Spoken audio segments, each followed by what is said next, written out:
Curvamos as nossas cabeças e falamos com Deus, irmãos. Querido Deus, soberano Pai, em nome de Jesus Cristo, nesta noite, te louvamos, já glorificamos o teu nome. Chegou o momento, Pai eterno, de nós ouvir o que o Senhor quer falar conosco.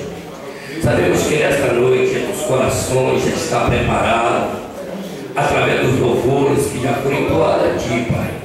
E aí está o teu servo que nesta noite vai ministrar a tua palavra, que o Senhor te revelaste, através do teu Santo Espírito para o nosso ouvido nesta noite ouve. Pai, usa como sempre o Senhor tem usado. No nome de Jesus Cristo, nós te agradecemos.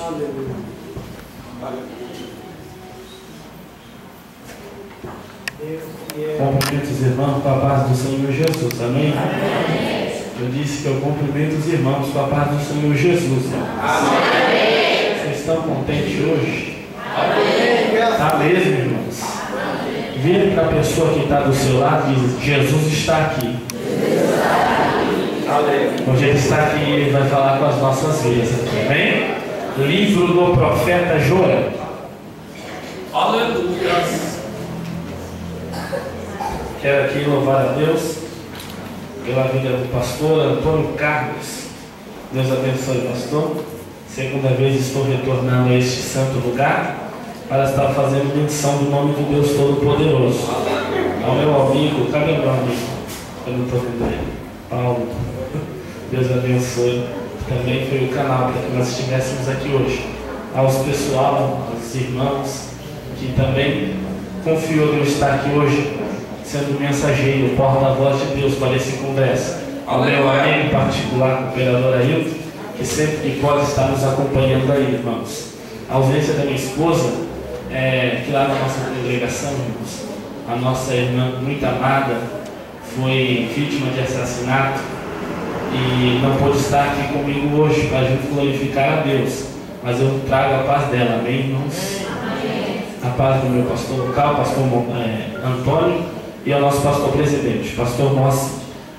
Irmão, livro do profeta Joel, capítulo de número 2, versículo de número 21. Livro do profeta Joel, capítulo de número 2, versículo de número 21. Quantos acharam essa referência bíblica? Diga amém. Não temas, ó terra, regozija-te e alegra-te, porque o Senhor fez grandes coisas. Amém? Pode fechar a tua Bíblia aí, meu irmão.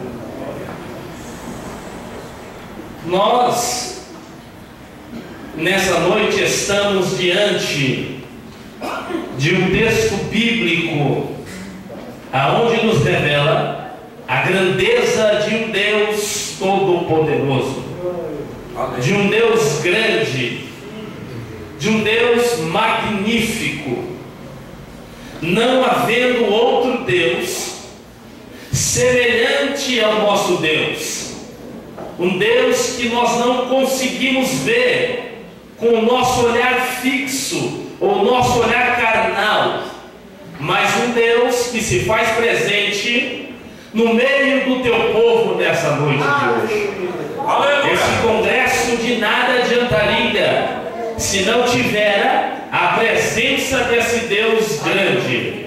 De nada adiantaria os hinos entoados a um Deus poderoso se a sua presença não estivesse em nosso meio. De nada adiantaríamos sair de nossos lares, deixar os nossos afazeres e vir aqui simplesmente por vir, se não tivesse um Deus grande e um Deus poderoso. E eu já quero aqui te alertar de que, como nós temos um Deus tão grande, é lógico que Ele fará coisas grandes no meio da igreja. E nessa noite eu vim aqui, peguei trem, ônibus, viajei 3 horas e meia para chegar aqui para lhe dizer: Jesus chegou aqui. Quando o primeiro crente pôs o pé, e Ele manda eu trazer uma notícia para a tua vida. Se prepara, porque vai ter gente ainda vendo o milagre de Deus acontecendo na vida. Só quem acredita, para não deixar sozinho, levanta a mão direita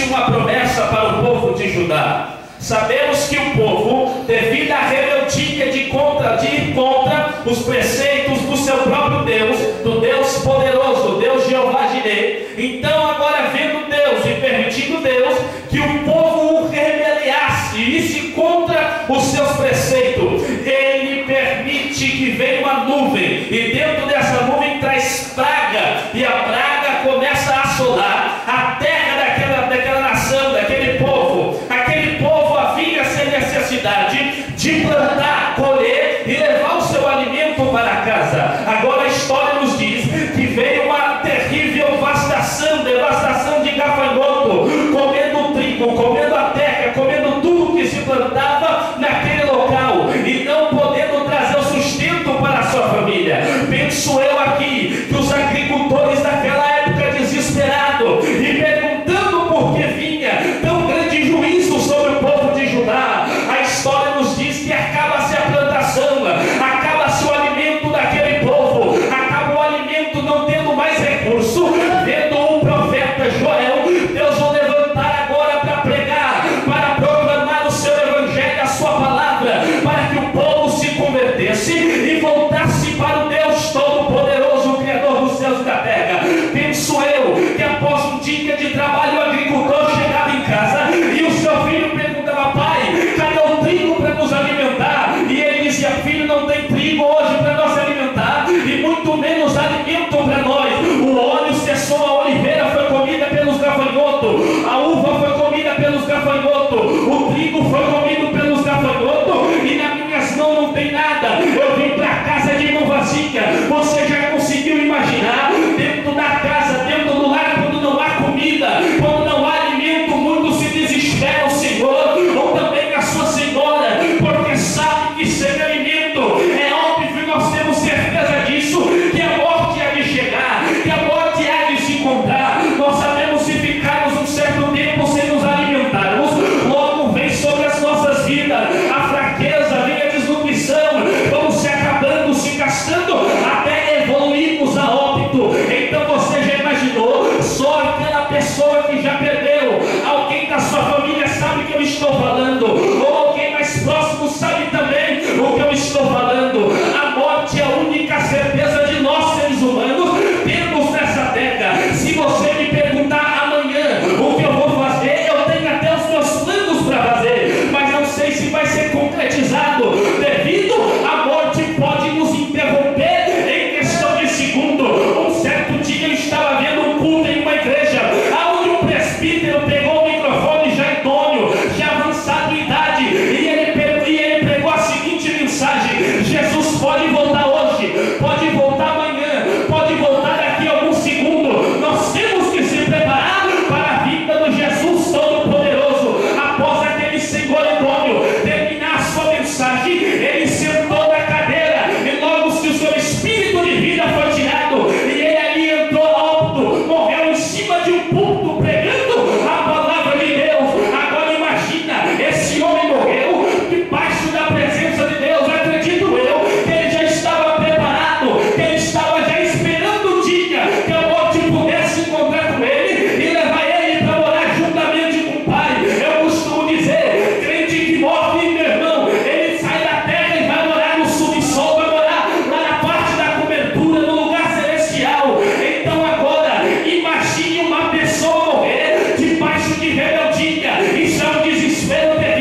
E por